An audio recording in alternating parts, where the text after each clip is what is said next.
It is difficult to create sound money.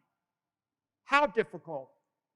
Well, Bitcoin has gotten 50 trillion times more difficult to mine since it was formed.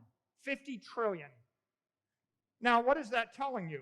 Well, for the money to be sound, I have to cap the supply. And in order to cap the supply, I have to make it exponentially more difficult to create it. And human beings in this small corner of the world, Bitcoiners, who have been ignored, they figured out how to create 50 trillion times more work in those 14 years. That's what you're fighting against. And that's why commodities make awful money. That's why anything that can be produced with human intellect and capital will always be awful money, because you're betting against human intellect. I'm going to actually store my money in something that you can make more of, and I'm going to bet you're too stupid to make more of it. Okay, that's an awful bet. Somebody somewhere with less money than you has a lot of time on their hand to figure out how to get your money. That's why you need something like the difficulty adjustment. And that's why it's so difficult to create sound money. Bitcoin is sound money. Now, people around the world use all sorts of assets in order to store their economic energy. All these monetary assets have a different natural frequency. For example, oil gets produced with a stock-to-flow ratio which is extremely low. The Argentine peso is doubling in supply every 1-2 years. Silver is growing at a fairly rapid rate.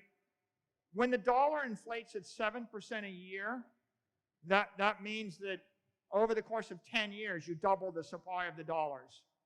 So therefore, the half-life of money in a dollar is 10 years. As the stock-to-flow ratio goes up, the half-life in the money goes up. The natural frequency slows down. Gold has a half-life of 35 years. Obviously, gold is a better money than the peso. It's a better money than soybeans. But now you see, the real key is, what is the natural frequency of the asset?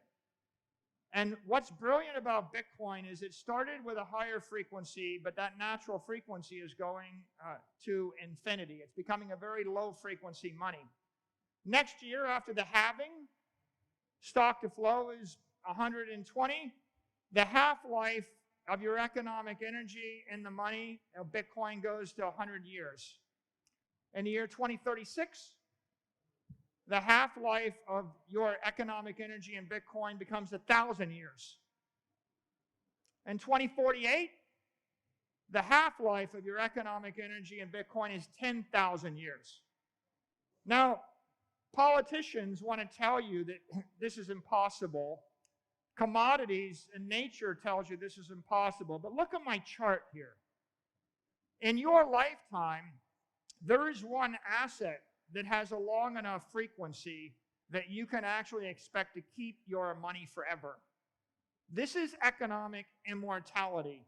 When flow goes to zero, stock to flow goes to infinity, the money lasts forever.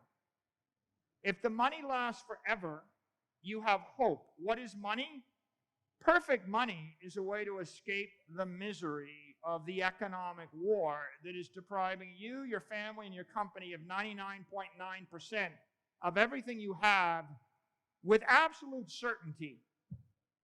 And there is no amount of work, and there is no amount of trading, no amount of thinking that is going to escape this reality. You're going to have to find this solution.